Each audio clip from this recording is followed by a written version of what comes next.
Assalamualaikum warahmatullahi wabarakatuh. Alhamdulillah allazi arsala rasulahu bil huda wa dinil haq liyuzhhirahu ala dini kullihi walau karihal musyrikun. Segala puji bagi Allah yang telah mengutus Nabi kita Muhammad sallallahu alaihi wasallam di atas agama yang benar untuk memenangkan di atas agama-agama yang lain walaupun orang-orang kafir membenci hal itu.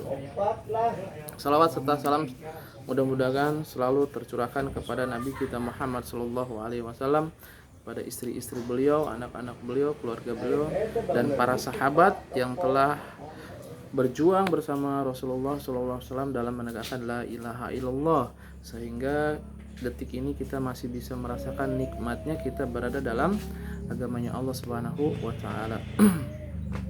Fa inna asdaqal hadits kitabullah wa khairul hadi hadi Muhammadin sallallahu alaihi wasallam. Saudaraku yang dirahmati Allah Subhanahu wa taala, mungkin kita tidak sedikit manusia yang tidak tahu atau mungkin lupa apa sih tujuan Allah menciptakan kita. Allah Subhanahu wa taala mengatakan dalam ayatnya, a'udzubillahi minasyaitonirrajim, wa ma khalaqtul jinna wal ins illa liya'budun, dan tidaklah aku ciptakan bangsa jin dan manusia adalah kecuali untuk beribadah kepadaku. Jadi sudah jelas tujuannya Allah menciptakan kita bangsa jin adalah untuk beribadah kepada Allah Subhanahu wa taala. Nah, apa sih ibadah itu? Nah, para ulama menjelaskan bahwa ibadah itu adalah satu perbuatan, perkataan, ucapan, perkataan, ucapan sama ya, perkataan, ucapan, perbuatan, kemudian hati, ini niat yang dicintai oleh Allah Subhanahu wa taala dan dicontohkan oleh Nabi Muhammad sallallahu alaihi wasallam, dicontohkan oleh nabi kita, itu adalah ibadah. Misal seperti menyembelih binatang. Menyembelih binatang dicontohkan oleh Nabi kita Muhammad sallallahu alaihi wasallam, dan itu adalah perintah dari Allah, ridho dari Allah, itu adalah termasuk ibadah. Nah, kemudian bagaimana kita bisa menjalankan ibadah? Tentunya Allah memberikan fasilitas, yaitu dunia. Nah, kita bisa beribadah tentunya di dunia ini karena setelah kita meninggalkan dunia ini, kita tidak dapat melakukan ibadah, karena nanti di akhirat itu adalah waktunya kita dihisab. Ya, waktunya kita dihisab. Maka di dunia inilah tempat kita untuk melakukan ibadah. Nah, apa saja ibadah? Banyak. Seperti puasa. Kita puasa, masya Allah. Puasa itu adalah ibadah. Kemudian sholat, kemudian berzikir, kemudian berdoa, semua bentuk yang dicintai oleh Allah Subhanahu wa taala dan dicontohkan oleh Nabi kita Muhammad sallallahu alaihi wasallam adalah ibadah. Maka untuk itu marilah kita gunakan kesempatan yang Allah berikan di dunia ini untuk melakukan ibadah.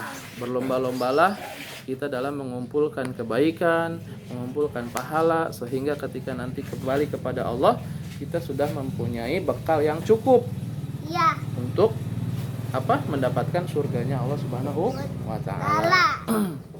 Nah, ma'asyiral muslimin rahimakumullah, saudaraku yang dirahmati Allah Subhanahu wa taala, tentunya kita sebagai manusia itu tidak luput dari dosa. Karena kata Nabi Muhammad sallallahu alaihi wasallam, kullu bani Adam khata'. Semua yang namanya keturunan Adam itu pasti berbuat dosa.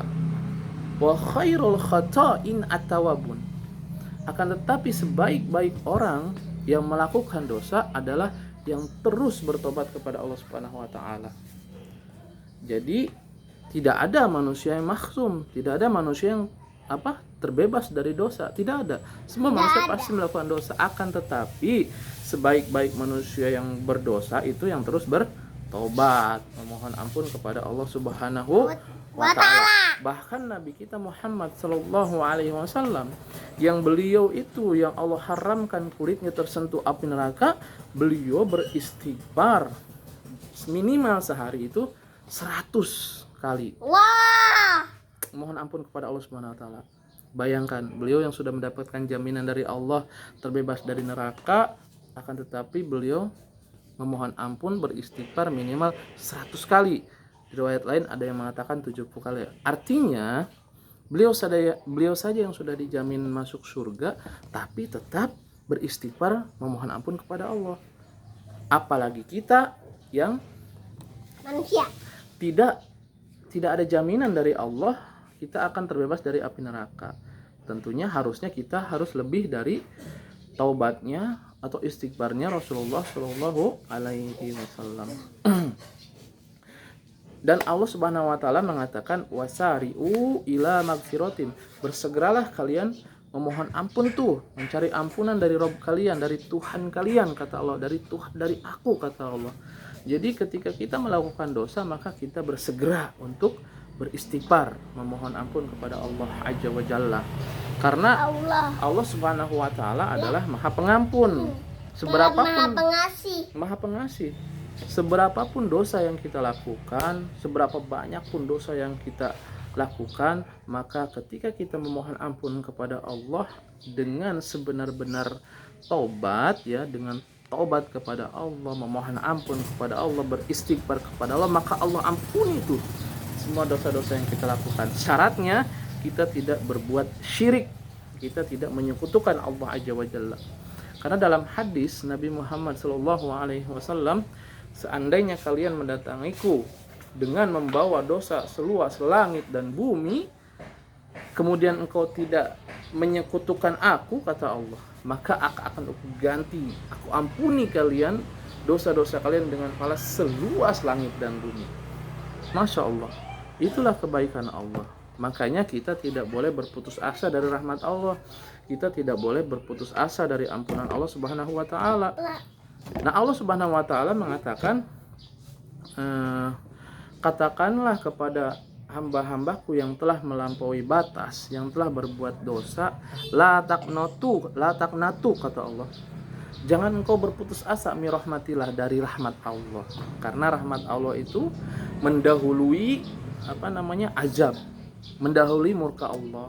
Jadi tidak semena-mena Allah melihat manusia yang berbuat dosa kemudian Allah kasih azab. Tidak, justru malah rahmat Allah dulu yang turun sebelum azab Allah Subhanahu wa taala. Maka untuk itu semangatlah kita dalam beristighfar, dalam memohon ampunan kepada Allah Subhanahu wa taala, karena Allah akan mengampuni semua dosa-dosa kita. Syaratnya kita tidak boleh menyekutukan Allah Azza wa Jalla.